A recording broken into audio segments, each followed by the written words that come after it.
So the real estate market has gone up great deal in value. So tell me something I don't know, right? So everybody knows this already.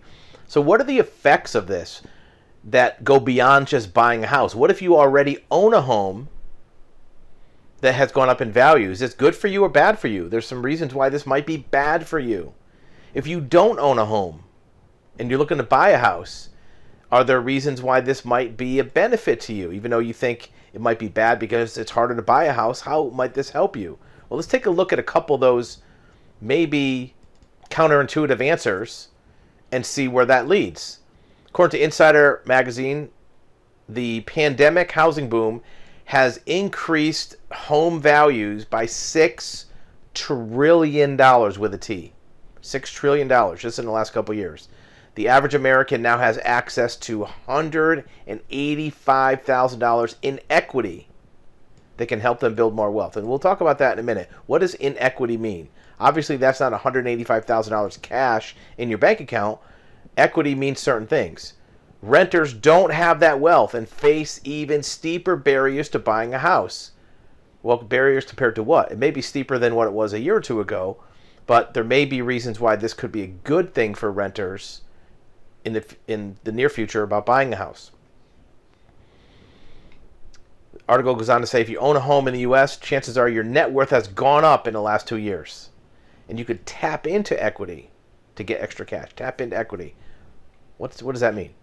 So here's the deal. Let's suppose you had a house that you purchased in 2014. And at the time it was worth $325,000. And 7 years later, 8 years later maybe, now it's worth maybe $600,000, maybe $650,000, not unheard of. Some parts of the country, it's almost a triple since 2014. We've done other videos about this you've seen in the past of houses that were worth $250,000 or $300,000 just 7 years ago are now worth $800,000. So what do? You got a house that's worth $800,000. You look at Zillow, Zestimate, and it says $810,000 on your house. That's great. But a Zestimate is not the same as a bank account with $810,000 in it. That cash is represented by the four walls and roof over your head. You can't write a check from it. You can't withdraw it. You can't sell it off. Even if you sell off $100,000, it's not like you can sell one wall and keep the rest. Your house doesn't exist without the complete package. Well, I know what you're saying. I could take out a home equity loan. You could. If you have equity, you could take out a home equity. Keyword is loan. Loan, L-O-A-N, loan. You owe money. What that means is you have now spent part of your house. What are you going to spend that loan on? You're going to buy a boat. You're going to buy a better car. You're going to maybe take a vacation. Now you're exchanging part of your house for that other object. You take out a home equity loan for $100,000. You buy a $100,000 boat. You now traded part of your house for that boat. You don't own your whole house anymore because the bank owns $100,000 of your house, $100,000 more than they did before. You may already have a first mortgage. You're trading some of the equity for a boat. Now, you may want to do that, but just be aware of what you're doing. You're not taking somebody else's money or your own cash and just spending it that you had in the bank. You're actually taking it from your house. And when you do that, a couple things happen. First of all, now the clock starts running on interest. You have to pay interest. There's a cost on that. It's not free money that you can just access like writing a check from a bank. The interest rate could be 5, 6, 7% on some of these equity loans. Let's say it's 6%. That means you're going to spend close to $500 a month just in interest in order to have that boat. $500 a month in interest. Is it tax deductible? Yeah, it is. But you have to pay. You have to pay the interest first to get the tax deduction. So maybe you want to do that, maybe you don't. But as long as you understand exactly what you're doing, that's what it entails. In addition to that $500 a month, you also have more expense that you might not even be aware of. If your house went from $320 to $700, $750, you're also going to, whether you take out equity or not, you're going to spend more money in taxes and insurance. Your property tax will be reassessed, reappraised. the appraisal value of your house, the assessed value of your house, by your tax collector. And what that's going to do is it's going to raise your taxes. Whether you want to take out equity or not, your taxes went up. Your house didn't change. Your house didn't get any better. But now your taxes are higher. So if your tax assessed value is, let's say, $250, it's usually less than what the value is. Now, if your assessed value is $480, your taxes almost double. So your taxes might go from $2,200 a year to $4,400 a year. So now you have another $2,000 a year in taxes. That's another $200 a month on average. Your insurance is based on the house value, replacement cost, repair cost. So as your assessed value goes up, boom, your insurance premium goes up as well. So that might cost you an extra $800 or $900 a year.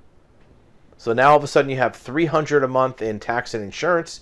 You have another $500 a month for your equity that you didn't even take out the whole amount.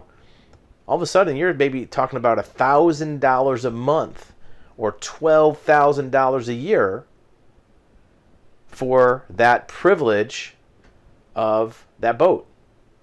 The boat's going to depreciate and need expenses. That's a whole nother issue. So really think about what that means when the value goes up. The bottom line is that you can't take that equity of anything of use unless you pay interest on it or you sell your house. Sure, if you sell your house, you have the equity in cash, but now you need a place to live. And any place you buy is going to have also gone up in value, which that's not going to be too much of a benefit unless you do arbitrage and buy a place in an area that's not quite as desirable as yours. But now you're trading money for a less desirable place to live. Equity in a house is good until you look at the expense. If you want to use it, it'll cost money. Even if you don't use it, it'll cost money for tax and insurance. Better than it goes up than goes down, probably, but if all the houses go up or down, it doesn't really make a difference to you if you're going to sell the house someday. What about if you're a renter and you want to buy a house and these prices are going up, skyrocketing? Does that help you? Well, maybe not. Compared to 2 years ago, if you had bought a house then, you would have been in better shape. But that didn't happen. You didn't buy a house in 2019 or 2020.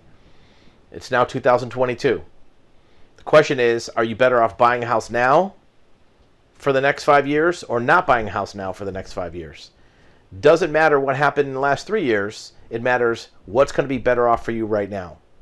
And there's 3 factors in that. Number one, are the values going to go up or go down? And are you better off renting or buying? Those are the only 2 questions. And obviously, can you afford it and get approved for a mortgage? That's a whole different story. Well, the fact that the house market and values went up in the way that they did go up in terms of non-leveraged, not a lot of mortgages, not a lot of speculative borrowing, there's not a lot of interest-only loans, bad credit loans. It's all solid cash buyers, high down payments, fixed rate. That indicates that the housing market is strong. Just because it went up fast, there's nothing about that by itself that means it's going to go down fast or down at all, for that matter.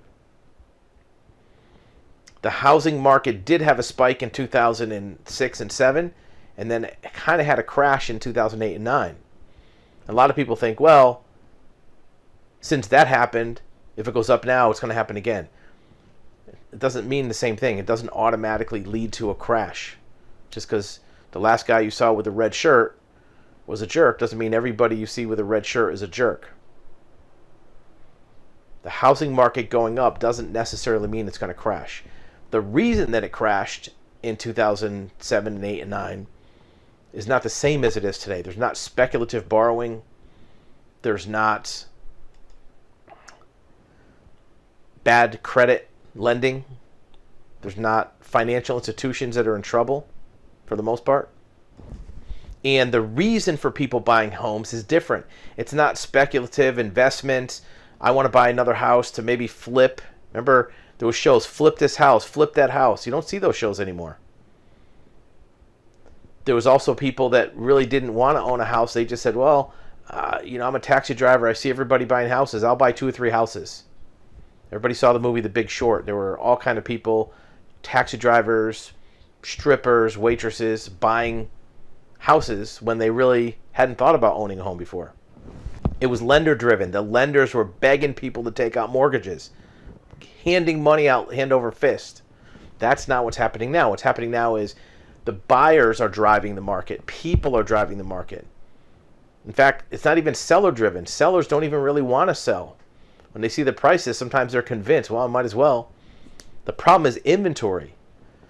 Look, the same number of houses exist today as existed in 2006. In fact, there's probably way more houses. They built more houses since then. There are fewer houses on the market today than there was in 2006. Less people want to sell. There's also more buyers now than there was in 2006. More people want to buy. And that's because it's driven by lifestyle demand. People want to work from home. They want to be able to be settled down. They don't want to be displaced from their house. Now, let's talk about renting and landlord and tenant and rent increases and evictions. What's happening is, as rental property owners, single-family apartment complexes, duplexes, see the market going up, they look at raising their rent. Part of the reason is necessity. Their taxes went up too. Remember we talked about tax and insurance? Their taxes went up. Their insurance went up. Their cost of materials for repairs went up. Remember, when you own a rental property, you don't just sit there and don't spend any money on it. You have to repair things. The roof, the gutters, the drains, all the things have to be repaired. Even if you don't see those repairs being made every day, you have to put away reserves for those. Because if you just make a very thin profit for 15 years and all of a sudden you need a $30,000 roof and you did not reserve for it, you lost money. It's going to need a roof. It's going to need new windows, siding, paint. And as a property owner who's renting, you have to reserve for those items. Otherwise, you're an idiot and you're going to lose money. So as you see, well, in the future, the roof that used to cost $14,000 is going to cost $31,000. I better raise my rent to cover that. Most landlords are not price gouging. They're preparing for the future. That's the difference between landlord and tenant. Landlord has a forward-thinking time horizon. They're thinking 2, 3, 10 years down the road. Tenants just think, I want to pay my rent at the end of the month. So if you are thinking about the future, have a longer time horizon. What's better for you down the road? Now, certainly we understand there's a lot of struggles. Income hasn't risen to be able to afford these rents. Your landlord might be marking up the rent 40%, but your income only went up 5%. It's not fair. But the landlord isn't the one who pays you your salary. And their expenses are going up. Just like your rent's going up 40%, their taxes went up 40%, their insurance went up 40%. Again, there's no right or wrong in this. We're not taking sides. We're just saying reality so you as a consumer can make a good decision. If you don't like the rent going up and you don't want to be subject to eviction, non-renewal of your lease, who knows what the rent's going to be in 3 or 4 years? Buy a house. Buy a house. Now, you might not think I can afford to buy a house. That's where our other videos come in. There's houses you can buy right now with little to no money down that'll cost you less than your rent. The average rent right now in most parts of the country is $1,700, $1,800 a month. Some parts of the country, when you hear me say that, are thinking, where can I find a rent that begins with a 1? Everything here is $2,500, $2,800, $3,000, $4,000. There are houses in every market you can buy where your mortgage payment is $1,200, $1,300, $1,400 with little money down. In fact, if you took what you would need to rent an apartment, first payment, last payment, security, all the other things, it would be about the same as what you need for a down payment on a house. Now, the house that might fit that description might not be your dream home, might not be your first choice of what you want to buy. That's fine. At least it's a house. The cosmetics, the appearance, the color, the modern equipment, You can change that over time, but at least your monthly payment every month is not going to jump from $1,100 to $1,400 to $2,100 to $2,500. It probably happened to you. You've seen it on the news. So the harsh way to put it is buy a cheap sled beat up house with a mortgage that you own rather than continuing to be dragged around by landlords. Sure, the apartment might be newer, cleaner, nicer, maybe more modern, but what would you rather have? Control of your own finances in your life? In home ownership? In the equity that we saw from that article? Or a house that's maybe a little nicer, or an apartment that's maybe a little more neat and clean, and financial distress? Because you may already have financial distress in your apartment. I get it. It's easy for me to say, harder to do. I'm not trying to oversimplify it and to discount the stress and adversity and struggle that comes from being in this market. You know, if you're a tenant renting an apartment, you have a notice that your rent's going up $800, you have a low credit score, no money saved up, it's going to be tough. But there are still ways out. There's still ways around this. Don't let the fact of you think the housing market's going to crash be the thing that keeps you from doing it. If you believe you want to do it, there's ways around this. Again, we're not real estate agents. We're not trying to sell anything. We're not benefiting from this at all. We don't rent apartments to anybody. We're not in that business. We just see where this market is going, and we like to point out to people an alternative point of view. Take it with a grain of salt. You may have another perspective on it, but at least consider all the data. Think about what would have happened if you bought a house in 2019, where you'd be today. Don't let that maybe failure or regret skew your perspective on the future. Don't do sour grapes and say, well, it's not going to be good anyways. Real estate's no good anyways. Just look at the future. What do you think is going to happen in the future? Are housing prices going to crash? Probably not. They could. But here's the thing. Even if they do, remember we talked about equity. If you buy a house for $220,000 today and you have a 5% down payment, which is about $10,000, remember, a $2,000 apartment rental, first payment, last payment, security, that might be $6,000, $7,000, $8,000. So you're not that far away from a down payment on a house. So you buy a house for $220,000, you put down $10,000, you get a mortgage that's maybe $1,400 a month. It's less than your rent, and you own it. What would happen if next year or the following year housing prices crash? They went from $220,000 and your house all of a sudden became worth $160,000, let's say. Who cares? Who cares? It's not like people are taking that money away from you. If you bought it for $220,000 and now it's worth $160,000, you don't have to write a check for $60,000. It's just imaginary numbers. In the same way, the person who has positive equity doesn't benefit from it unless they want to sell it or get a loan, home equity loan. You as an owner are not going to you're not going to suffer from the price going down if you want to keep the house. In fact, it might help you. You'll pay less on tax and insurance. So who cares if it goes down? In fact, even if in the rare event it does go down, which is unlikely, but let's just say it does. Nobody can predict the future. It's not going to stay down for long. Even the market of 2008, where the market crashed, by 2010 or 11, it was right back at the same level. So those who panicked or couldn't afford it and had to sell in 2008 or 9 and lost money, if they had held on for a few more years, they would have been right back where they started. The house price matrix did not stay down. It had a blip and then it went right back up. So even if for some reason the house does go down in value, again, unlikely, in a few years it'll be right back where it started.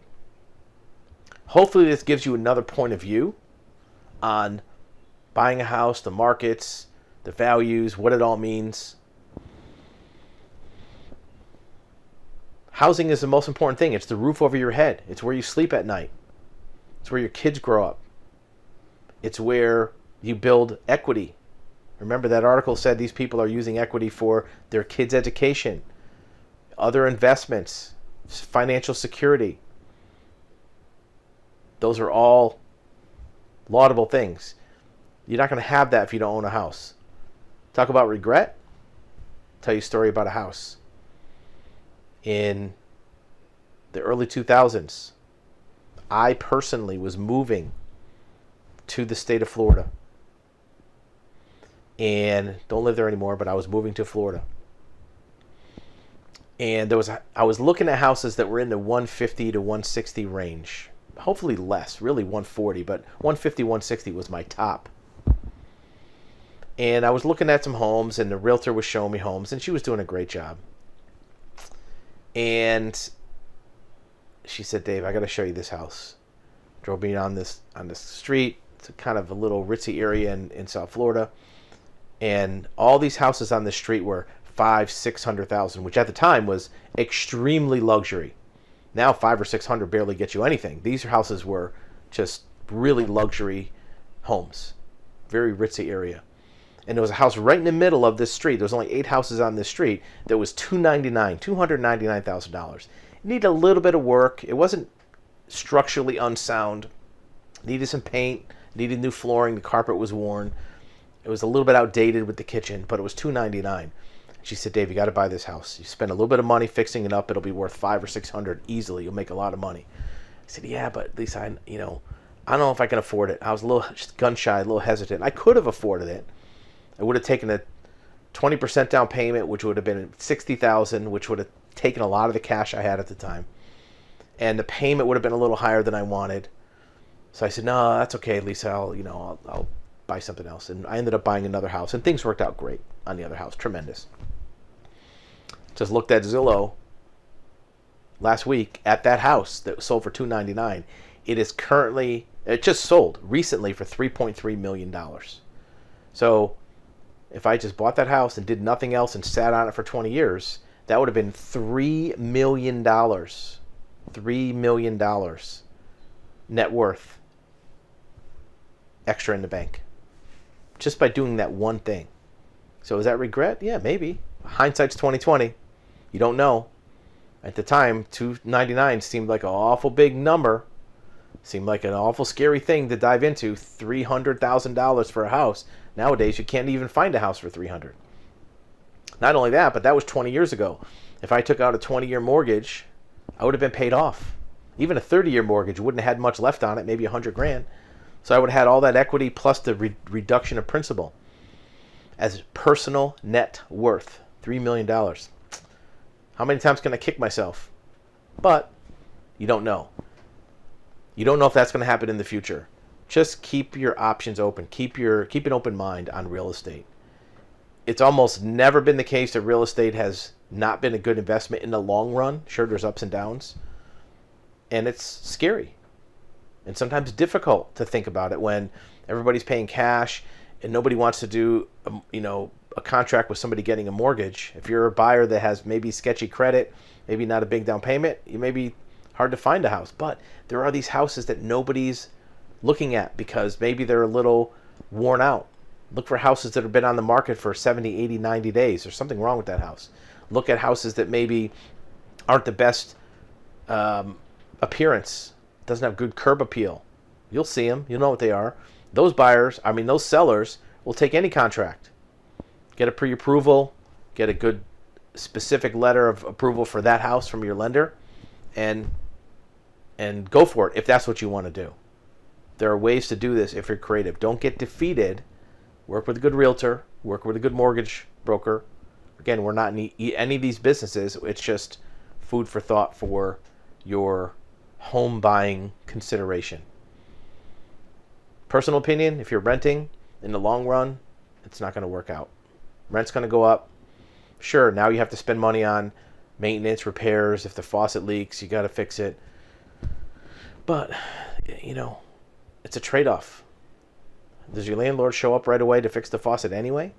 Might as well fix it yourself. Buy some tools. Learn how to fix stuff. You'll be in much better shape in the long run. And you'll be secure. And then if later on, 5 years from now, you want to buy a more dreamy house, now you have equity you can put towards it. You haven't been locked out of that price appreciation.